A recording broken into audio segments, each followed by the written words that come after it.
Assalamualaikum warahmatullahi wabarakatuh. Halo semuanya, perkenalkan nama saya Weni Noviana dari Ekonomi Syariah 5C dengan NIM 22681055. Di sini saya akan menjelaskan bagaimana ekonomi Islam mengatasi deflasi dengan mata kuliah Ekonomi Politik Islam yang diampu oleh Bapak Sucipto Febrianto ME.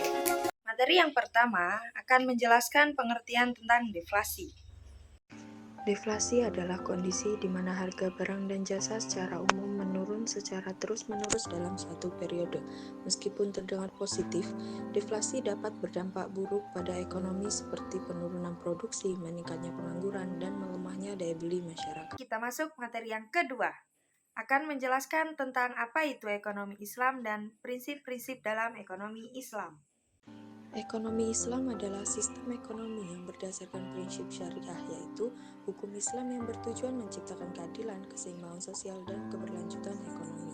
1. Larangan riba atau bunga. 2. Mengutamakan zakat, infak, sedekah, dan wakaf. 3. Distribusi kekayaan yang adil. 4. Menghindari penimbunan harta atau ihtikar.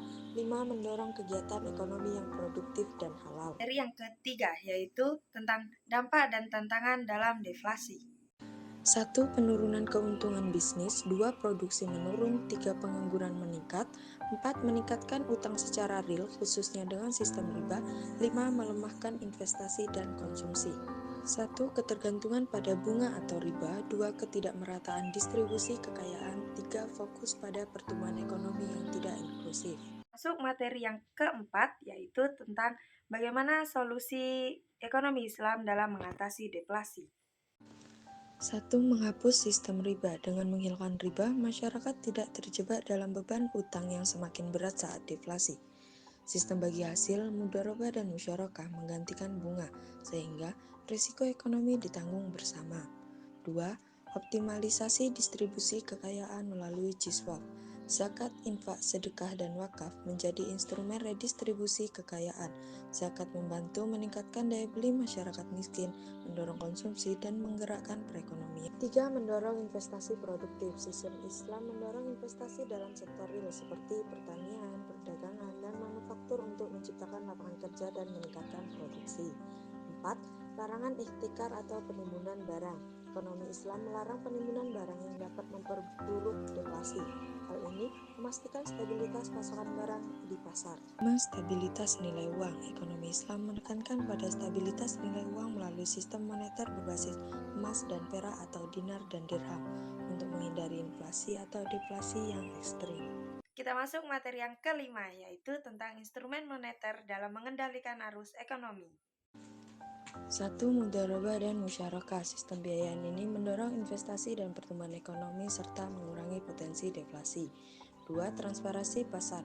Kejelasan informasi dan mekanisme pasar yang transparan membantu mencegah spekulasi dan deflasi. 3. Kontrol inflasi.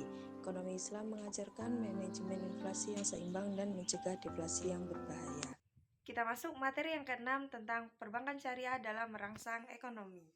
1. Pembiayaan produktif. Perbankan syariah memprioritaskan pembiayaan yang mendorong pertumbuhan ekonomi dan mengurangi dampak deflasi. 2. Pembiayaan konsumtif.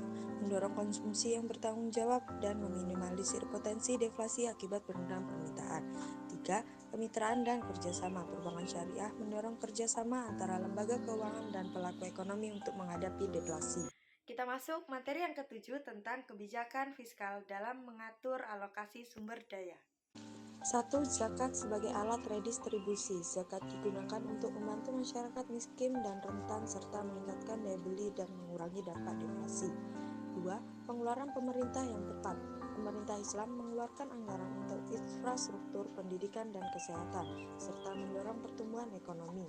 3. Pembiayaan infrastruktur. Pembiayaan infrastruktur membantu menciptakan lapangan kerja, meningkatkan produktivitas, dan mengurangi dampak deflasi. Kita masuk materi yang ke-8 tentang contoh nyata penerapan dampak deflasi. Beberapa negara dengan sistem keuangan berbasis syariah telah menunjukkan ketahanan ekonomi yang lebih baik dalam menghadapi krisis.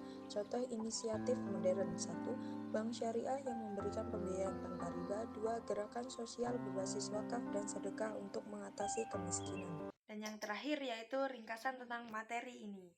Ekonomi Islam memberikan solusi sistematik untuk mengatasi deflasi melalui penghapusan riba, redistribusi kekayaan, mendorong investasi produktif, dan menjaga stabilitas ekonomi.